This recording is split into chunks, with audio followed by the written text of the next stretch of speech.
Hello दोस्तों, स्वागत आपका हमारे यूट्यूब चैनल याहू बाबा पे। ये हमारा पीएचपी कोर्स से रिलेटेड 209 ट्यूटोरियल है और इस कोर्स में हम एक शॉपिंग वेबसाइट का प्रोजेक्ट कवर करने वाले हैं। यहाँ पर जो ये प्रोजेक्ट है, ये मैं आपको कंप्लीट बनाना नहीं सिखा रहा हूँ। जस्ट मैं आपको ये बता रहा हूँ कि इसको हमारी वेबसाइट से डाउनलोड कैसे करना है और इसे इम्प्लीमेंट कैसे करना है। अगर आप इस प्रोजेक्ट को समझना चाहते हैं तो आपको पिछली हमारी कुछ वीडियोस के कुछ पॉइंट्स जरूर क्लियर होने चाहिए। तो ये पहले समझते हैं कि वो पॉइंट्स कौन कौन से हैं जिसकी हेल्प से आप इस तरीके का प्रोजेक्ट बना सकते हैं। देखिए, सबसे पहले आपको अगर ये प्रोजेक्ट कवर करना है तो सबसे पहले आपको आनी चाहिए पीएचपी और माई सीक्वल, जो हम अपनी पिछली वीडियोस में कवर कर चुके हैं। अगर आपने वो वीडियोस नहीं देखी हैं तो मैं सबसे पहले यही कहूंगा कि आप पीएचपी और माई सीक्वल का कोर्स कीजिए और उसमें मैंने एक न्यूज ब्लॉग का एक वेबसाइट का प्रोजेक्ट बनाना सिखाया है, उस प्रोजेक्ट को जरूर कवर कीजिए। उस प्रोजेक्ट और इस प्रोजेक्ट में सिर्फ एक ही डिफरेंस है कि यहाँ पर हमने पीएचपी की ऊप्स फंक्शनैलिटी को यूज किया है, क्योंकि अभी जस्ट हमने यहाँ पर पीएचपी ऊप्स ही खत्म किया है और उसी को यूज करके हम इस प्रोजेक्ट को बना रहे हैं। और पीएचपी ऊप सीरीज के अंदर ही मैंने आपको एक क्रूड क्लास बनानी सिखाई थी, उसी सेम क्रूड क्लास को हम इस प्रोजेक्ट में यूज करने वाले हैं। तो मेरा सजेशन यही है कि आप इस क्रूड क्लास को भी बनाना पहले से सीख लीजिए, क्योंकि इस कोर्स में मैं यहाँ पर आपको क्रूड क्लास के बारे में कुछ नहीं बताने वाला, क्योंकि ये सारा कुछ मैं पहले आपको बता चुका हूँ। जस्ट मैंने इन सबको कंबाइन करके एक प्रोजेक्ट बनाया है।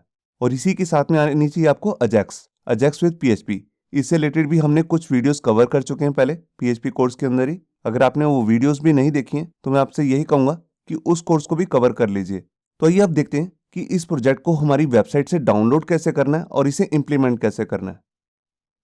यहाँ देखिए, वेब ब्राउजर के अंदर मैंने अपनी वेबसाइट ओपन कर ली है जिसका नाम है yahoo-baba.net। आप यहाँ पे देख सकते हैं ऊपर मेन्यू दिख रहा है आपको ब्लू कलर में। यहाँ पे आपको एक लिंक दिखेगा जिसका नाम है कोड प्रोजेक्ट। हमारी जितनी भी वीडियोस बनती हैं उससे रिलेटेड प्रोजेक्ट्स आपको यहीं से डाउनलोड करने के लिए मिल सकते हैं। तो जैसे कि हम शॉपिंग वेबसाइट का प्रोजेक्ट कवर करने वाले हैं, तो यहाँ पर आपको दिखेगा ऊपर एक शॉपिंग वेबसाइट प्रोजेक्ट।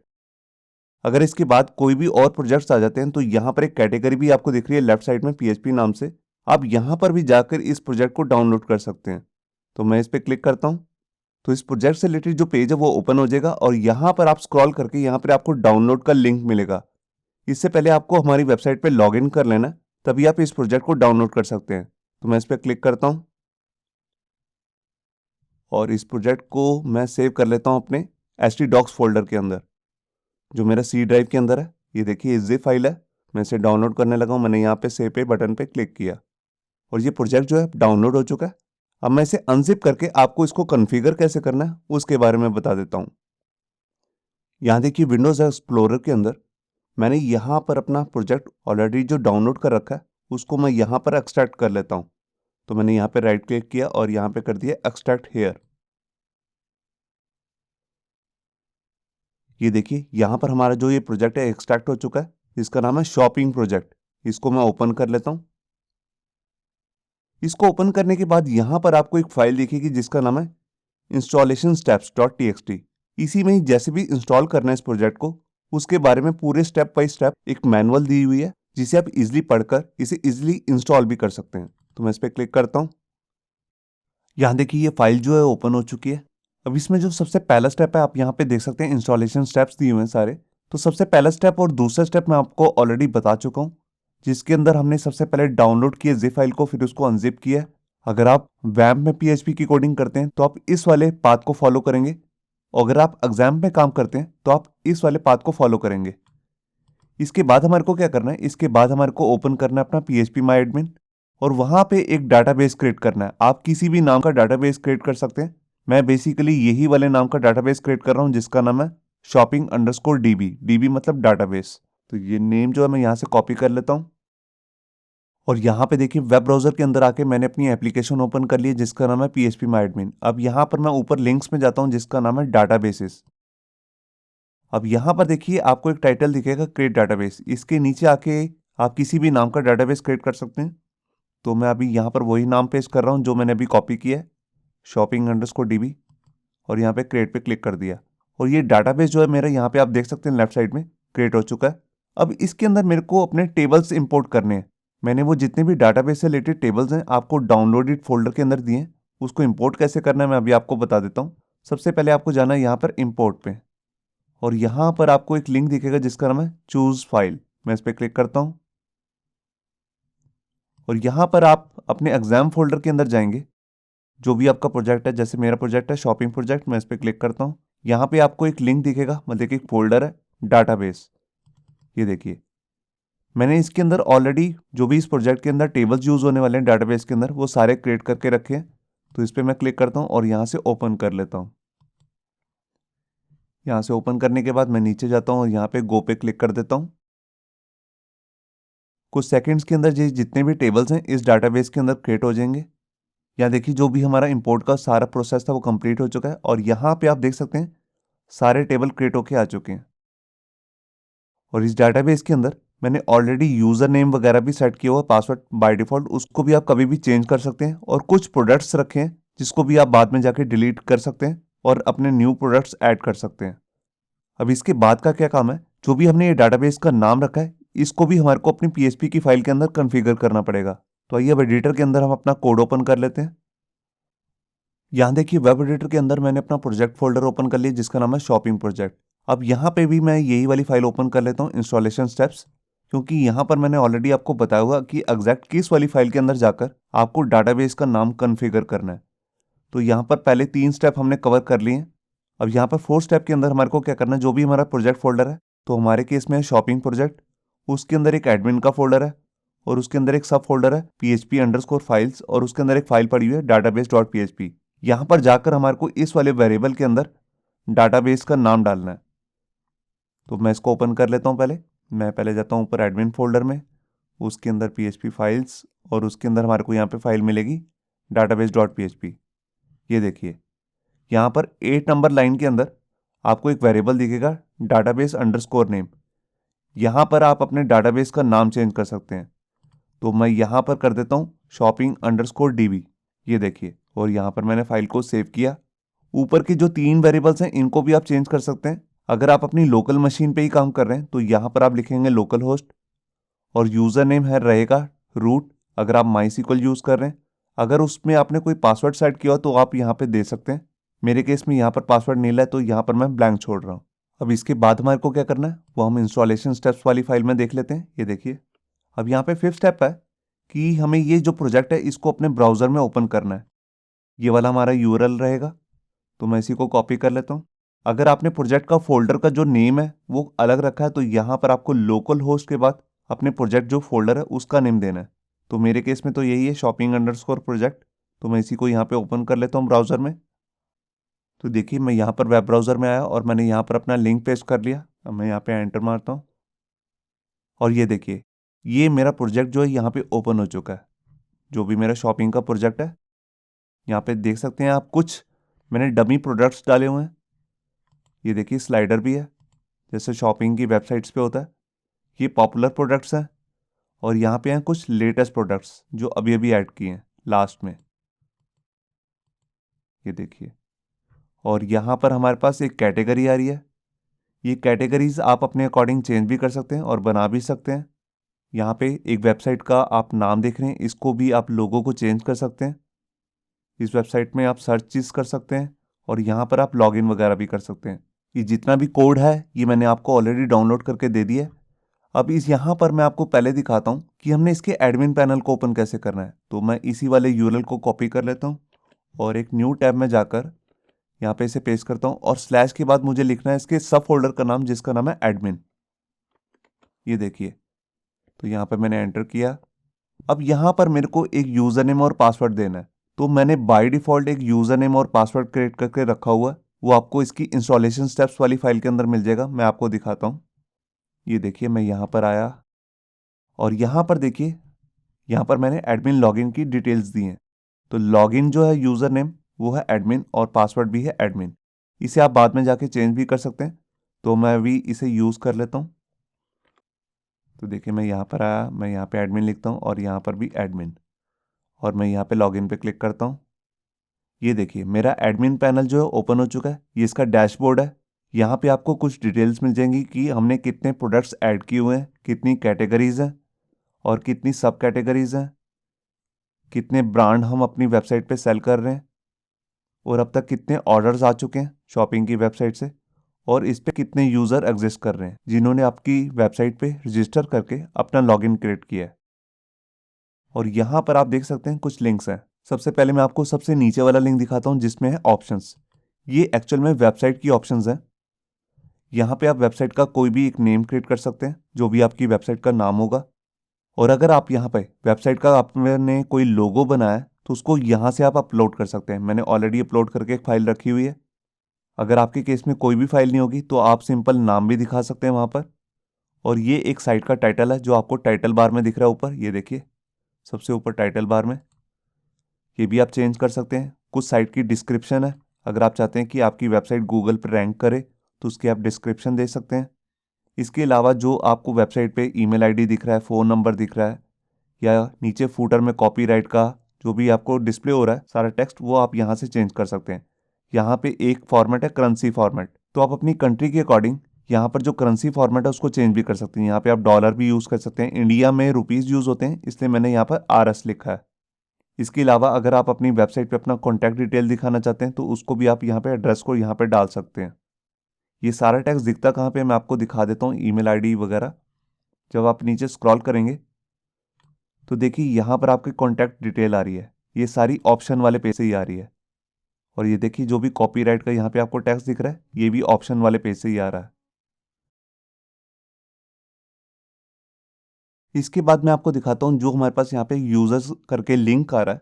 जो भी आपकी वेबसाइट पे यूजर्स ने रजिस्ट्रेशन की है उसकी इन्फॉर्मेशन आपको यहाँ से मिल सकती है, ये देखिए। तो यहाँ पर बाय डिफ़ॉल्ट मैंने कुछ डमी यूज़र नेम क्रिएट करके रखे हुए हैं, मैं भी आपको इससे लॉगिन भी करके दिखाऊंगा। उसके बाद हम यहाँ पे जाते हैं ऊपर ब्रांड्स में। ऑर्डर्स हम बाद में देखेंगे सबसे लास्ट में। सबसे पहले हैं ब्रांड्स। जो भी आप अपनी वेबसाइट पे सेल करना चाहते हैं ये अलग अलग ब्रांड्स रखे हैं। जैसे आप देखते हैं यहाँ पर इलेक्ट्रॉनिक्स की ही सिर्फ कैटेगरी है और उनके ब्रांड के नेम है सैमसंग, LG, लिनोवो, रियलमी। ये भी आप यहाँ पे जाके ऐड न्यू पे जाके क्रिएट कर सकते हैं। ये देखिए यहाँ पर आप ब्रांड नेम देंगे कि किस कैटेगरी में आता है, मतलब कि इलेक्ट्रॉनिक्स में आता है, मैन के क्लोथिंग में आता है, वुमेन के क्लोथिंग वगैरह में आता है, या फुटवेयर में, या फर्नीचर में। ये जितनी भी कैटेगरी भी है ये भी आप चेंज कर सकते हैं। ये ऊपर कैटेगरी का लिंक है। मैं दोबारा से आपको ब्रांड पे जाके दिखाता हूँ। अगर आप किसी एग्जिस्टिंग ब्रांड का टाइटल चेंज करना चाहते हैं तो यहाँ पर आप एडिट पे भी क्लिक कर सकते हैं। और अगर आप इसको रिमूव करना चाहते हैं तो यहाँ पे रिमूव का बटन भी है। इसके बाद मैं आपको कैटेगरी में जाके दिखाता हूँ। ये देखिए यहाँ पर हमने कुछ कैटेगरीज बनाई हुई हैं, फर्नीचर, वुमेन, मैन और इलेक्ट्रॉनिक्स। इसको भी आप बढ़ा भी सकते हैं या इस एग्जिस्टिंग कैटेगरी को भी आप अपडेट या डिलीट कर सकते हैं। यहाँ पर तीनों बटन दिख रहे हैं, ऐड न्यू, अपडेट और डिलीट। इसी के बाद इसमें एक सब कैटेगरी की भी हमने ऑप्शन दी है। मतलब कि जैसे आप वुमन पे क्लिक करते हैं तो वुमन में आपको क्या क्या मिल सकता है, जैसे कि आपको उसके फुटवेयर्स, उसकी क्लोथिंग या उसका कॉस्मेटिक का जो भी सामान होता है, अगर वो अपनी वेबसाइट पे सेल करना चाहते हैं तो उसकी सब कैटेगरी भी यहाँ पे क्रिएट कर सकते हैं। ये जितनी भी सब कैटेगरी है यहाँ पर आप देख सकते हैं कि किस कैटेगरी में आ रही है। जब भी आप क्रिएट करने लगेंगे तो उसके लिए आपको यहाँ पे जाना है ऐड न्यू पे, तो यहाँ पे जाके आप क्रिएट कर सकते हैं। और यहाँ पे देखिए हमने दो ऑप्शंस और दिए, एक है शो इन हेडर और शो इन फुटर। अगर आप यहाँ पे क्लिक करके इसे शो इन हेडर कर देते हैं, देखिए जैसे मैं ऑन कर दिया। अब मैं यहाँ पर अगर आपको पेज को रिफ्रेश करके दिखाऊंगा तो यहाँ पर देखिए साड़ी नाम की जो हमारे पास सब कैटेगरी है वो यहाँ पे ऐड हो चुकी है। तो जो भी आपको हेडर के मेन्यू में दिखाना है उसको आप यहाँ पे ऑन कर सकते हैं। अभी मैं इसको ऑफ कर देता हूँ। इसी तरह यहाँ पर हमारे पास एक फूटर में भी एक लिंक है, उसको भी आप यहाँ से ऑन ऑफ कर सकते हैं। ये देखिए मैं आपको दिखा देता हूँ। ये देखिए फूटर में भी एक लिंक आ रहा है। अगर आप इसे हटाना चाहते हैं या इसमें कुछ ऐड करना चाहते हैं तो वो सारी कैटेगरीज आप यहाँ से हाइड या शो कर सकते हैं। इसके बाद मैं आपको दिखाता हूँ, यहाँ पे है हमारे पास प्रोडक्ट्स, जो सबसे मेन टॉपिक है इसका वेबसाइट पे। जो भी हम प्रोडक्ट अपनी वेबसाइट पे सेल करना चाहते हैं वो सब आपको यहाँ से दिख जाएंगे।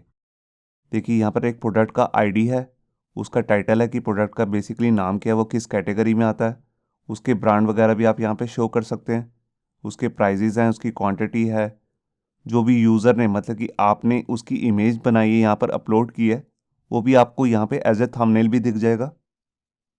और उसके बाद यहाँ पे आ रहा है एक्टिव स्टेटस, मतलब कि ये प्रोडक्ट अभी एक्टिव है, इसका मतलब है ये आपकी वेबसाइट पे शो हो रहा है। अगर ये इनएक्टिव होगा, मतलब कि अगर आप ये प्रोडक्ट आपके पास है ही नहीं एज ए स्टॉक में, तो आप इसे इनएक्टिव भी कर सकते हैं। मतलब कि अगर ये पूरा प्रोडक्ट खत्म हो चुका है आपके वेयर हाउस में तो आप इसको इनएक्टिव भी कर सकते हैं। उसके लिए आपको यहाँ पे एडिट बटन पे जाना होगा। और देखिए यहाँ पर सारी ऑप्शंस आ रही हैं। अगर आप डिस्क्रिप्शन वगैरह भी ऐड करना चाहते हैं, कैटेगरी, सब कैटेगरी या इसका ब्रांड नेम भी बताना चाहते हैं तो वो सब बता सकते हैं। और ये देखिए यहाँ पर स्टेटस आ रहा है लास्ट में पब्लिश। अगर आप इसे ड्राफ्ट कर देंगे तो ये इनएक्टिव हो जाएगी। तो अभी मैं इसे नहीं कर रहा हूँ, अभी मैं इसे पब्लिश ही रख रहा हूँ। और जैसा कि मैंने आपको बताया था कि यहाँ पर हमारे पास एक ऑर्डर्स करके भी एक लिंक है, मैं इस पर क्लिक करता हूँ तो जितने भी आपके पास ऑर्डर्स आए होंगे वो सारे आपको यहाँ पे दिख जाएंगे। मतलब कि ये ऑर्डर का आईडी है, इस ऑर्डर पे मतलब कि जो भी यूज़र आपकी वेबसाइट पे आया उसने क्या ऑर्डर प्लेस किया है, ये प्रोडक्ट का आईडी है और ये उसकी क्वांटिटी है। इसका टोटल प्राइस मतलब कि टोटल अमाउंट कितनी बनी है, ये किस एड्रेस पे आपको भेजना है वो सब दिया हुआ है, ऑर्डर की डेट क्या है और इसका स्टेटस क्या है पेमेंट का, ये पेड हो चुकी है कि नहीं। और जैसे ही आप ये ऑर्डर पैक करके इसको डिलीवर कर देंगे तो यहाँ पर आप कंप्लीट की ऑप्शन पे क्लिक कर सकते हैं। इसका मतलब यहाँ पे आ जाएगा डिलीवर्ड, जैसे यहाँ पर आपको दिख रहा है। मतलब कि ये जो 2 प्रोडक्ट्स हैं ऑर्डर्स, इनको आप डिलीवर कर चुके हैं। यहाँ पे आप देख सकते हैं अलग अलग ऑर्डर्स आए हुए हैं, जिससे आपको पता लग रहा है कि इन ऑर्डर्स को भी भेजा नहीं है। और ये इनके कोड दिए हुए हैं, इस कोड से आप सर्च करके देख सकते हैं कि कौन सा प्रोडक्ट है और इसकी यूज़र ने कितनी क्वांटिटी बाय की है, जैसे 1 और अगर आपके पास कोई भी प्रोडक्ट बिल्कुल ख़त्म हो चुका है किसी क्वांटिटी का, मतलब कि किसी प्रोडक्ट का अगर कोई प्रोडक्ट बिल्कुल ख़त्म हो चुका है तो आपको सारा जो इन्फॉर्मेशन है यहाँ पर आपको डैशबोर्ड में दिख जाएगी। यहाँ पे देखिए ऊपर आ रहा है आउट ऑफ स्टॉक, तो ये प्रोडक्ट का कोड कौन सा है, ये वाला जो प्रोडक्ट है ये बिल्कुल ख़त्म हो चुका है। और लास्ट में यहाँ पर है हमारे पास ऑप्शन, जिस भी एडमिन ने यहाँ पर लॉगिन किया हो वो अपना पासवर्ड चेंज कर सकता है, जो कि मैंने भी आपको डिफ़ॉल्ट यूज़र नेम और पासवर्ड दिखाया एडमिन, तो उसका आप पासवर्ड भी यहाँ पे जाके चेंज कर सकते हैं। और जब भी आपको एडमिन से लॉग आउट करना है तो यहाँ से आप लॉग आउट भी कर सकते हैं।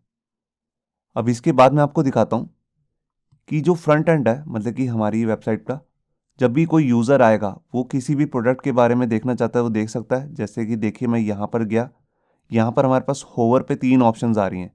सबसे पहली जो लास्ट में आपको ऑप्शन दिख रही है ये है विश लिस्ट, मतलब कि यूज़र जो है वो आपकी वेबसाइट पे अभी कुछ सर्च कर रहा है, किसी प्रोडक्ट को देख रहा है तो वो अपनी विश लिस्ट में से ऐड कर सकता है। बाद में वो उसे खरीदना चाहता है कि नहीं वो उसे हटा भी सकता है या अपने ऐड टू कार्ट भी कर सकता है। अगर आप सीधा ही ये ऐड टू कार्ट करना चाहते हैं तो इस प्रोडक्ट को यहाँ से भी कर सकते हैं। अगर आप इस प्रोडक्ट की डिटेल देखना चाहते हैं तो यहाँ पर सबसे पहले आइकन पे क्लिक करेंगे जहाँ पे आई का आइकन है, तो मैं इस पर भी क्लिक करता हूँ। ये देखिए यहाँ पर आपके पास प्रोडक्ट की पूरी इमेज आ जाएगी। यहाँ पे आपके पास जूम करके एक प्लगइन आ रहा है जो आप यहाँ पे देख सकते हैं कि प्रोडक्ट कैसा दिखता है। यहाँ से भी आप ऐड टू विश लिस्ट कर सकते हैं, ऐड टू कार्ट कर सकते हैं। इस प्रोडक्ट की जितनी भी डिटेल्स हैं वो आपको सारी यहाँ पर मिल जाएगी। ये एक बेसिक ई कॉमर्स का प्रोजेक्ट है, तो यहाँ पर मैंने कोई आपको रिव्यूज़ की ऑप्शन नहीं दिखाई यहाँ पर, जैसे कि आमतौर पे वेबसाइट्स पे होती है। अगर आप वो भी डालना चाहते हैं तो वो बना सकते हैं।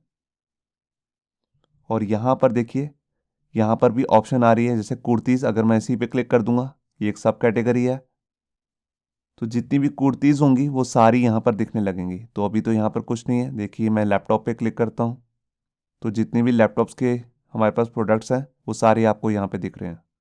अब मैं आपको दिखाता हूँ कि इसको मैं ऐड टू कार्ट कैसे करता हूँ। तो मैंने यहाँ पर ऐड टू कार्ट पे क्लिक किया तो आप देखेंगे यहाँ पर ऑटोमेटिकली 1 आ गया कि ये मैंने अपनी कार्ट में ऐड कर लिया। अब मैं जैसे यहाँ पर जाता हूँ देखिए मोबाइल्स में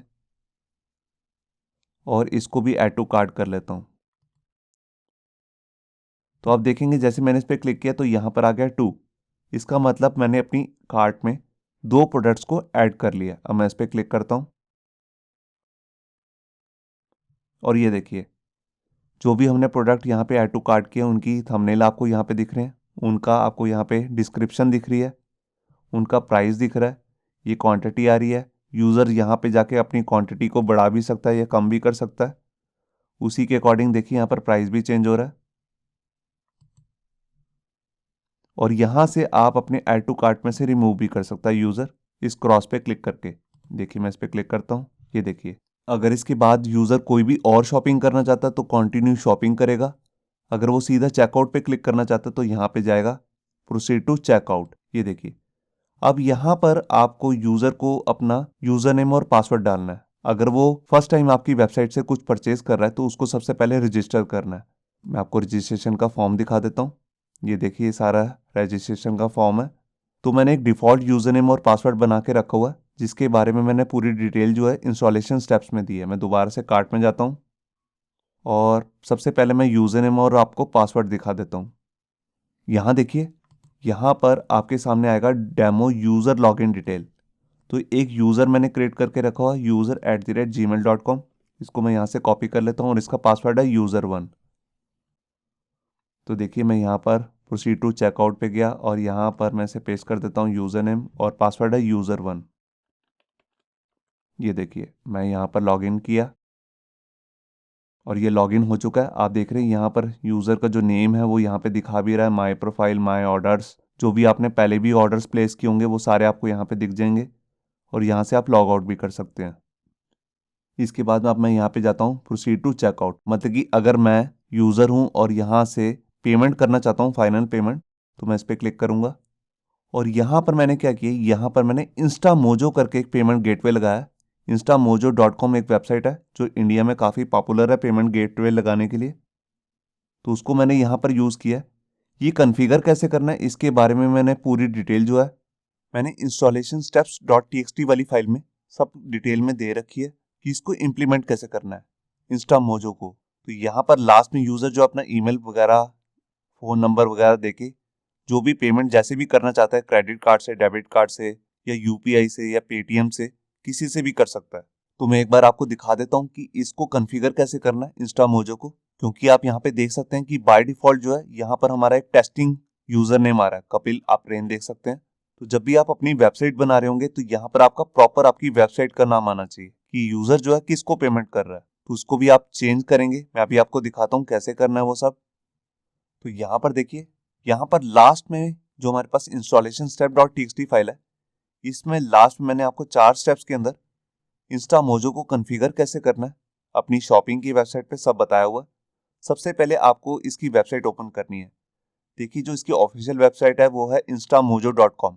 अगर जस्ट आप यहाँ पे टेस्टिंग ही कर रहे हैं तो उसके लिए आपको यहाँ पे ये वाला यूआरएल यूज करना है जिसमें है test.instamojo.com। तो मेरा सजेशन यही है कि आप इसी को यूज करिए, इसी पे जाके लॉगिन क्रिएट करिए, क्योंकि अगर आप इसको यूज करेंगे तो यहाँ पर आपको सारी डिटेल्स देनी पड़ेंगी, आपको अपनी बैंकिंग की डिटेल्स वगैरह, तभी आपका यूजर नेम जो है वो क्रिएट होगा। लॉगिन करने के बाद आपको यहाँ पर क्या करना है, इस वाले लिंक पे जाना है instamojo.com/integrations। ये लिंक तब तक ओपन नहीं होगा जब तक आपने लॉगिन नहीं किया होगा। तो मैं एक बार आपको इसे लॉगिन करके दिखा देता हूँ।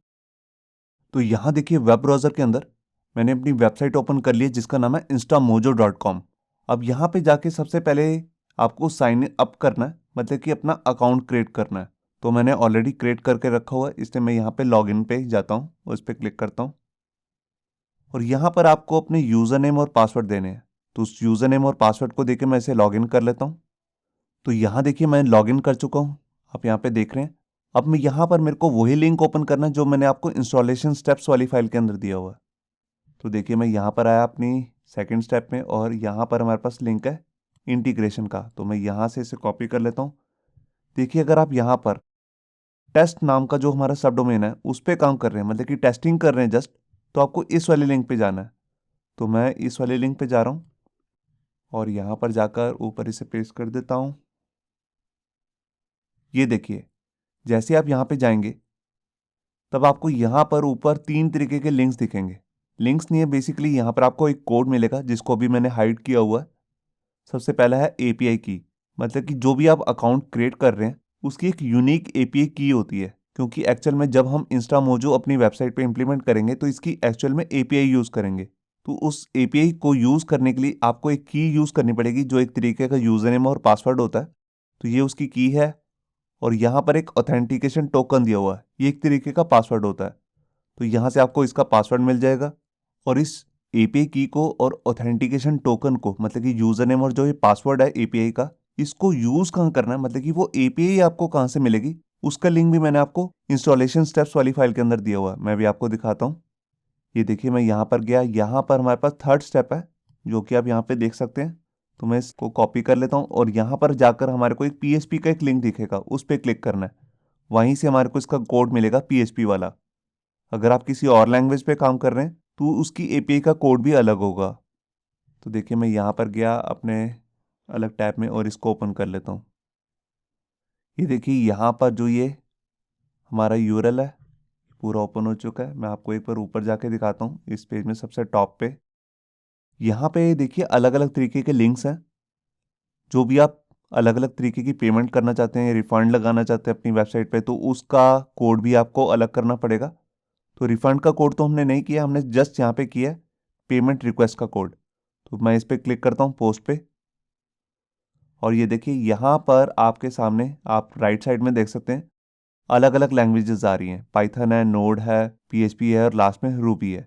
तो यहाँ पर मैं पीएचपी पे क्लिक करता हूँ और यहाँ पर देख सकते हैं यहाँ पर जितना भी कोड है ये सारा पीएचपी का कोड है। बिल्कुल आपको कोई भी कोड अपने आप से नहीं लिखना।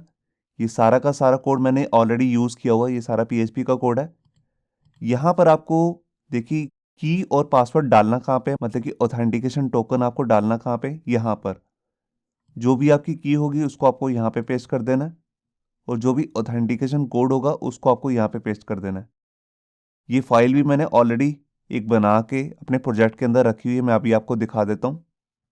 तो देखिए मैं यहाँ पर आया अपने प्रोजेक्ट फोल्डर में और यहाँ पर देखिए इंस्टॉलेशन स्टेप्स के अंदर लास्ट में जो लास्ट स्टेप है, फोर्थ स्टेप, वहाँ पर दिए जो भी आपका प्रोजेक्ट का फोल्डर है उसके अंदर एक फाइल होगी instamojo.php। मैं अभी आपको ओपन करके दिखाता हूँ।